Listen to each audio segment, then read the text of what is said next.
ನಮಸ್ಕಾರ, welcome back to my YouTube channel.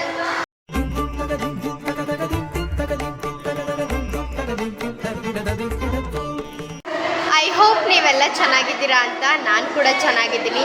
ತುಂಬ ದಿನ ಆಗೋಗಿತ್ತು ನಾನು ಬ್ಲಾಗ್ ಮಾಡಿ. ಆ್ಯನ್ಯುವಲ್ ಡೇ ಸ್ಟಾರ್ಟ್ ಆಗಿಬಿಟ್ಟಿದೆ ಎಲ್ಲ ಸ್ಕೂಲ್ಸಲ್ಲಿ. ಸೊ ಪ್ರಾಕ್ಟೀಸ್ ಕೂಡ ಸ್ಟಾರ್ಟ್ ಮಾಡಿದ್ದೀವಿ ಸ್ಟೂಡೆಂಟ್ಸಿಗೆ.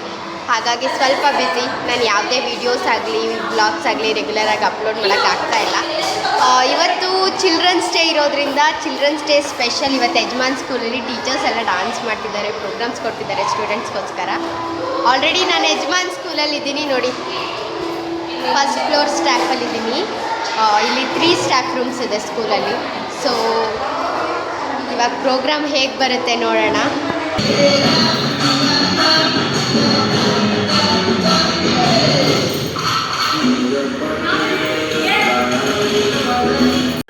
ಪ್ರೋಗ್ರಾಮಲ್ಲಿ ಡ್ಯಾನ್ಸ್ ಮಾಡೋಕ್ಕೆ ಮುಂಚೆ ಒಂದ್ಸಲ ರಿಹರ್ಸಲ್ ಮಾಡ್ಕೊಳ್ಳೋಣ ಅಂತ ಒಂದ್ಸಲ ರಿಹರ್ಸಲ್ ಮಾಡ್ಕೊಂಡ್ವಿ. ಸೊ ಈಗ ಹೊರಡ್ತೀವಿ. ಎಲ್ಲ ಅರೇಂಜ್ ಆಯ್ತಾ? ರಿಹರ್ಸಲ್ ಮಾಡಿ ಮೇಕಪ್ಪೇ ಕಮ್ಮಿ ಆಗೋಯ್ತು ಅಂತ. ಹಾಂ, ಇವ್ರು ನೆನ್ನೆ ಬಂದೇ ಇಲ್ಲ ಪ್ರಾಕ್ಟೀಸ್.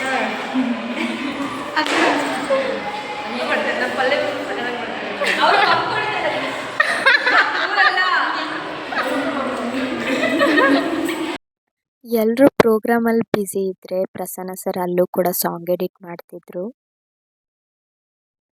ಚಿಲ್ಡ್ರನ್ಸ್ ಡೇನ ತುಂಬ ಸಿಂಪಲ್ಲಾಗೆ ಅರೇಂಜ್ ಮಾಡಿದರು. It's only because annual day ತುಂಬ ಹತ್ತಿರ ಇರೋದ್ರಿಂದ.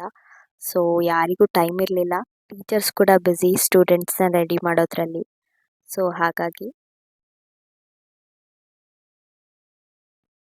ನಾಗಮಣಿ ಮ್ಯಾಮ್ ಹಾಗೆ ಕಾವ್ಯ ಮ್ಯಾಮ್ನ ವೆಲ್ಕಮ್ ಮಾಡಿ ಪ್ರೋಗ್ರಾಮ್ನ ಸ್ಟಾರ್ಟ್ ಮಾಡಿದ್ರು. ಕರೆಯಲು ಶುರು ಮಾಡಿದೆ. ಮನದ ಉದ್ದೇಶ ಮಕ್ಕಳ ಹಕ್ಕುಗಳ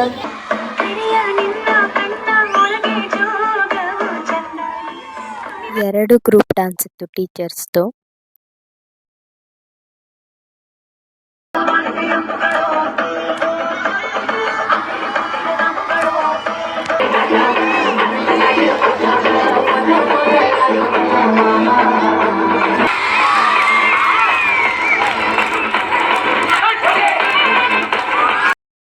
ಜಸ್ಟ್ 1 ಅವರಲ್ಲಿ ಸ್ಟೂಡೆಂಟ್ಸ್ಗೋಸ್ಕರ ಅವ್ರ ಟೈಮ್ನ ಕೊಟ್ಟು ಪ್ರಾಕ್ಟೀಸ್ ಮಾಡಿದ್ರು ಎಲ್ಲ ಟೀಚರ್ಸು. ಸೊ 2 ಡ್ಯಾನ್ಸಲ್ಲಿ Sandeep sir centre of attraction ಆಗಿದ್ರು.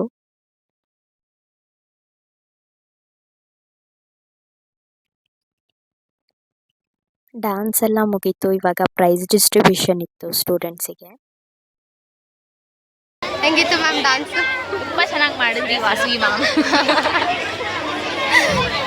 And second prize goes to Kannada Satya Tejaswini. Congratulations.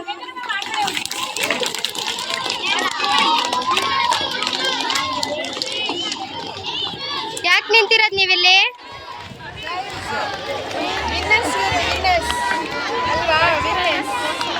1 ಅವರಲ್ಲಿ ಪ್ರೋಗ್ರಾಮ್ ಮುಗಿಯುತ್ತೆ ಅಂತ ಹೇಳಿ 2.5 hour ತೊಗೊಂಡ್ರು. ಬಟ್ ಪ್ರಸನ್ನ ಸರ್ ಪ್ರೋಗ್ರಾಮ್ ಮಧ್ಯದಲ್ಲೇ ಸ್ಟೂಡೆಂಟ್ಸ್ನ ಪ್ರಾಕ್ಟೀಸಿಗೆ ಕರ್ಕೊಂಡ್ರು. ಬಟ್ ಎಲ್ಲ ಸ್ಟೂಡೆಂಟ್ಸು ಬರಲಿಲ್ಲ. ಪ್ರೈಸ್ ಡಿಸ್ಟ್ರಿಬ್ಯೂಷನ್ ಅದು ಇದು ಪ್ರೋಗ್ರಾಮ್ ಇದೆ ನಮ್ಮದು ಅಂತ ಹೇಳಿ. ಹಾಗಾಗಿ ಸರ್ ಲಂಚ್ ಆದಮೇಲೆ ಪ್ರಾಕ್ಟೀಸ್ ತೊಗೊಂಡ್ರು. ಬಟ್ ಇಲ್ಲಿ ಕೆಲವು ಬಾಯ್ಸ್ ಅದನ್ನು ಅಡ್ವಾಂಟೇಜಾಗಿ ತೊಗೊಂಡು ಕಬಡ್ಡಿ ಆಡ್ತಾಯಿದ್ರು. ಸೊ ನಾನು ಇದನ್ನೆಲ್ಲ ಮುಗಿಸಿ ಡ್ರೆಸ್ ಚೇಂಜ್ ಮಾಡ್ಕೊಂಡು ಬರೋಣ ಅಂತ ಹೇಳಿ ಮನೆಗೆ ಹೊರಟೆ. ಮನೆಗೆ ಹೋಗಿ ಡ್ರೆಸ್ ಚೇಂಜ್ ಮಾಡಿ ಊಟ ಮಾಡಿ ಇವಾಗ ಮತ್ತೆ ಸ್ಕೂಲಿಗೆ ಬಂದಿದ್ದೀನಿ. ಆ್ಯನ್ಯುವಲ್ ಡೇ ಪ್ರಾಕ್ಟೀಸ್ ನಡೀತಾ ಇದೆ. ಇವತ್ತು ಚಿಲ್ಡ್ರನ್ಸ್ ಡೇ ಫ್ರೈಡೇನೇ ಇದೆ. So next Friday annual day ಇರುತ್ತೆ. ಜಸ್ಟ್ 1 ವೀಕಲ್ಲಿ ಆ್ಯನ್ಯುವಲ್ ಡೇ ಮುಗ್ದೋಗಿರುತ್ತೆ. ನೋಡೋಣ ಎಷ್ಟು ಚೆನ್ನಾಗಿ ಬರುತ್ತೆ ಆ್ಯನ್ಯುವಲ್ ಡೇ. ಅದು ಕೂಡ ಸಪ್ರೇಟ್ ವ್ಲಾಗ್ ಮಾಡ್ತೀನಿ. ಸೊ ಇವಾಗ ಲಂಚ್ ಟೈಮು. ಲಂಚ್ ಮುಗಿಸಿ ಈಗ ಮತ್ತೆ ಆ್ಯಸ್ ಯೂಶ್ವಲ್ ಪ್ರಾಕ್ಟೀಸ್.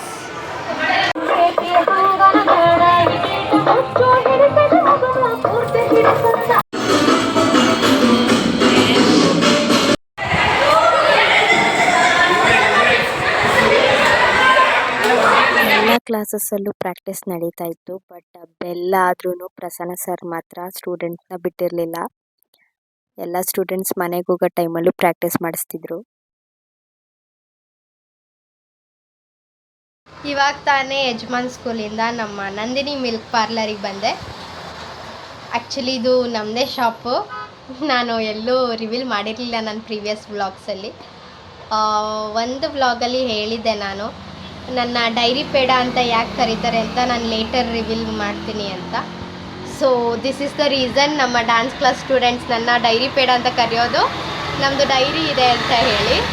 ಸೊ ತುಂಬ ದಿನ ಆಗಿತ್ತು ನಾವು ಡೈರಿ ಓಪನ್ ಮಾಡಿ. ಅಪ್ಪಂಗೆ ಹುಷಾರಿರಲಿಲ್ಲ, ಹೆಲ್ತ್ ಇಶ್ಯೂಸ್ ಅದು ಇದು ಅಂತ ಏನೇನೋ ಪ್ರಾಬ್ಲಮ್ಸಿಗೋಸ್ಕರ ನಾವು ಡೈರಿ ತೆಗಿಯೋದನ್ನು ಲೇಟ್ ಮಾಡಿದ್ವಿ. ಆಲ್ಮೋಸ್ಟ್ 6 months ಆಗೋಗ್ಬಿಟ್ಟಿತ್ತು ನಾವು ಡೈರಿ ಕ್ಲೋಸ್ ಮಾಡಿ. ಇವಾಗ 2 weeks ಆಗಿದೆ ನಾವು ಡೈರಿನ ರೀಓಪನ್ ಮಾಡಿದ್ದೀವಿ. ಸೊ ಜಾಸ್ತಿ ಪ್ರಾಡಕ್ಟ್ಸ್ ಹಾಕ್ಸಿಲ್ಲ, ಎಲ್ಲ ಜನಕ್ಕೆ ಗೊತ್ತಾಗಲಿ ಅಂತ. ಸೊ ಗೊತ್ತಾದಮೇಲೆ ಎಲ್ಲ ಪ್ರಾಡಕ್ಟ್ಸ್ ಹಾಕ್ಸೋಣ ಅಂತ. ಸೊ ಈಗ ನನ್ನ ತಮ್ಮ ಮನೆಗೆ ಹೋಗಿದ್ದಾನೆ ಅಂತ ನಾನು ಇನ್ನೂ ಡೈರಿಲಿದ್ದೀನಿ. ಅವ್ನು ಬಂದಮೇಲೆ ನಾನು ಮನೆಗೆ ಹೋಗಿ ಸ್ವಲ್ಪ ರೆಸ್ಟ್ ಮಾಡಬೇಕು.